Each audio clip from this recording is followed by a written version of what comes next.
Hello there, dear friends, and welcome once again to the Relaxed Fantasy Review.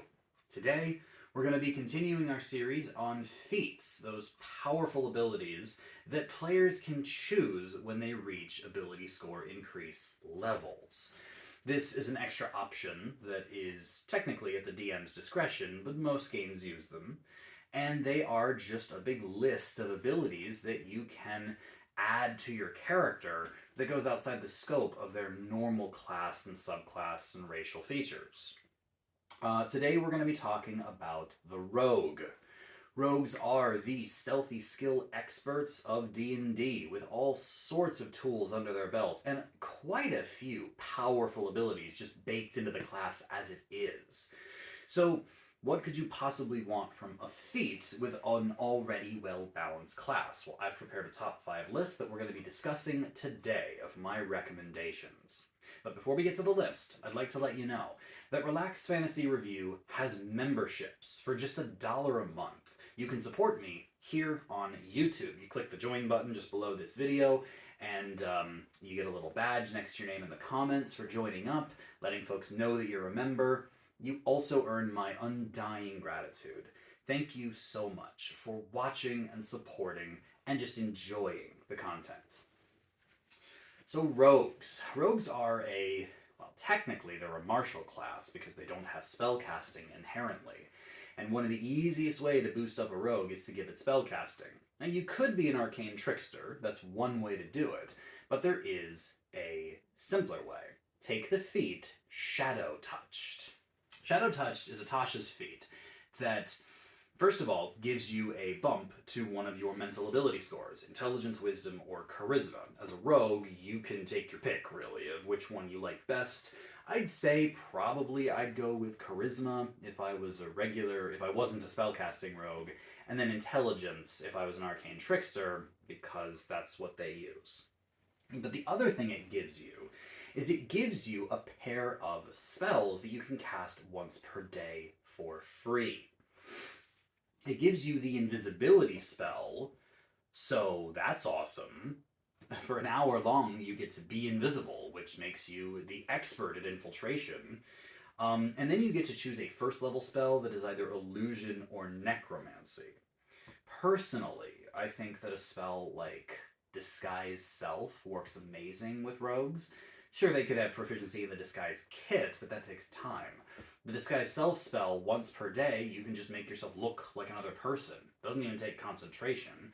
And unless creatures succeed on a check, they can't tell that it's an illusion. So Shadow Touched grants you invisibility and disguise, or some other first level spell you like, plus a bump to one of your mental stats.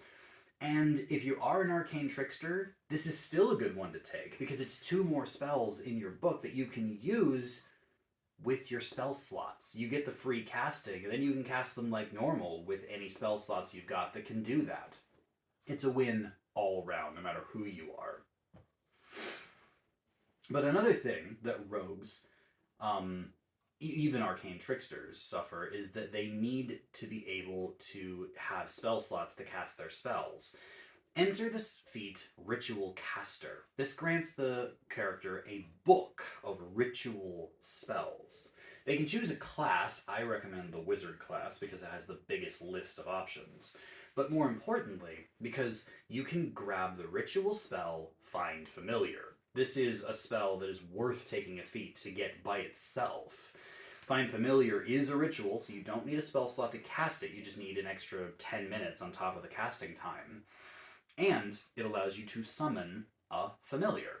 Familiars are phenomenal for rogues because rogues are accuracy hounds. Rogues love to have advantage.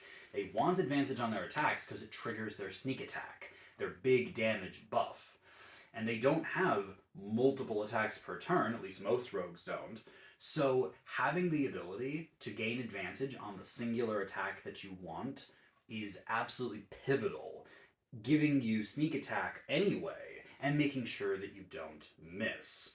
Having a familiar can do that. They can grant you advantage by taking the help action on their turn. Of course, there's other good ritual spells you can learn, identify, detect magic, other things like that, which are phenomenal for utility. But this feat's good just for Find Familiar, and you know, any other things you can pilfer from the ritual lists. But while we're on the topic of advantage, there is a specific feat, and it's in Xanathar's Guide to Everything. Technically speaking, this feat has a racial prerequisite. You must be an elf or a half-elf to use this feat. Now, you can ask a lot of DMs about whether or not they actually have these racial restrictions in their game. Personally, I let anybody who has any skill in, like, dexterity-based weapons to take Elvin Accuracy. Elvin Accuracy is the feat we're talking about, and it grants you a +1 to either your dexterity or one of your 3 mental stats. So this is another half feat. And when you attack with your dexterity or one of your 3 mental stats, so if you were using a spell or if you're attacking with a finesse or ranged weapon, you can grant yourself super advantage. Basically, whenever you have advantage, you roll 2d20 and you take the higher roll, making you far more likely to hit. With Elvin Accuracy, you roll 3d20 and take the highest number. It is absolutely phenomenal for Crit Fisher builds, and rogues love this feat because it means they're going to hit basically all the time. And it counts as advantage, so it procs their sneak attack as well. Elvin Accuracy is just such a powerful feat. And if you are a rogue, I would consider being an elf just to get this feat. If your DM allows you to have it as a non-elf, fine. But there's nothing wrong with being an elf. They've got some cool powers anyway. While we're on the topic of accuracy, let's talk about feat number 4, Sharpshooter. Sharpshooter is an interesting one, and a lot of folks take Sharpshooter specifically for its damage boosting potential. Every time you make a shot with a ranged weapon, you can take a -5 penalty to your hit. It makes you less accurate, but when you do this, you get a +10 to the damage of the attack. Now, this is fine. There's nothing wrong with doing this. But usually the power of Sharpshooter comes from the fact that if you're making multiple attacks, like rangers and fighters, Sharpshooter allows you, even if you miss with one attack, the ones that do hit, the accuracy penalty can rob you of certain hits, but the ones that do hit much, much harder. +10 is a huge boost to damage.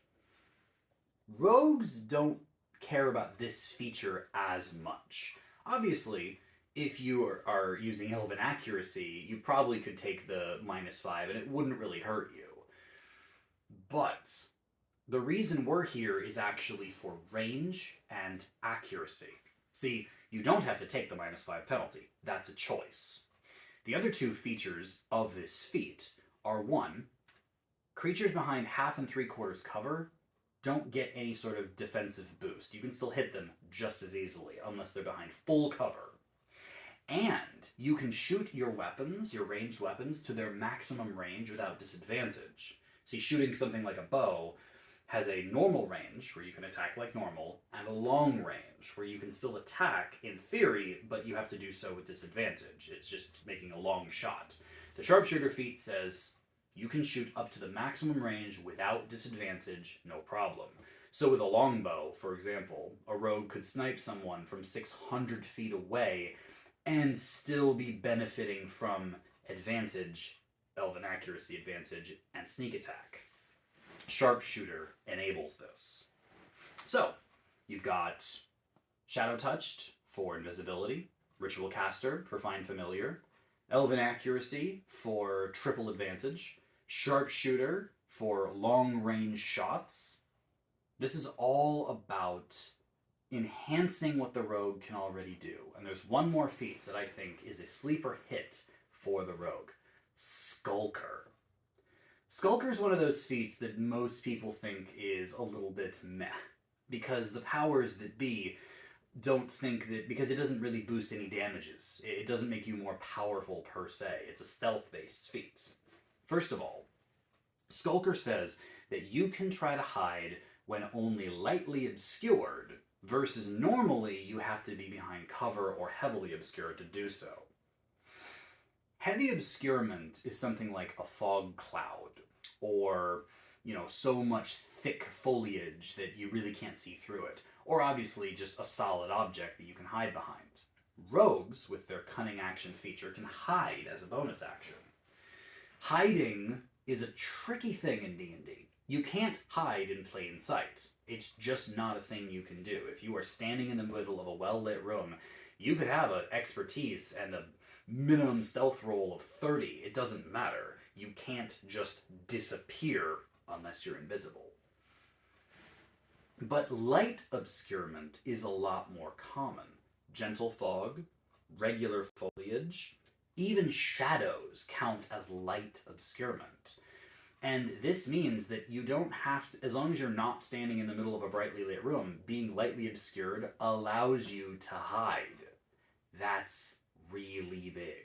For a rogue, that is much closer to the video game-esque I'm in the middle of a room and suddenly I'm invisible. Like, that's not a normal thing, but with Skulker, it is actually possible as long as there's a convenient shadow somewhere. It also has the feature that in dim light, you do not have disadvantage on perception checks. This is another thing a lot of players miss, is that when in dim light, you have disadvantage on your perception checks, because you can't see that well. Now, if you have dark vision, dim light appears as bright light, so that doesn't happen. But if you have dark vision and you're in pitch black, a lot of people forget you have disadvantage on your checks to see things, because even in pitch black, dark vision sees things as if it's dimly lit. The Skulker feature, or feat, takes away that disadvantage. Dim light doesn't impose disadvantage. And obviously, if your game has forgotten that that's a rule, or doesn't play by that rule, then this doesn't help. But if you're playing by rules as written, Skulker greatly increases your stealth and your ability to see in the dark.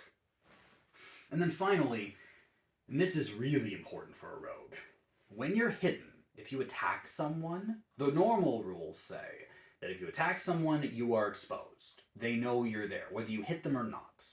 The Skulker feat says that if you attack someone while hidden and you miss, you do not reveal your position.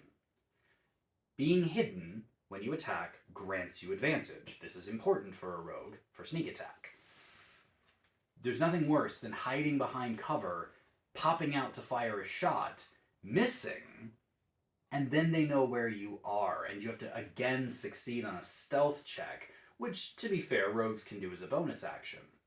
But it's still a wasted resource. Skulker says it doesn't matter. If you missed, you're still hidden.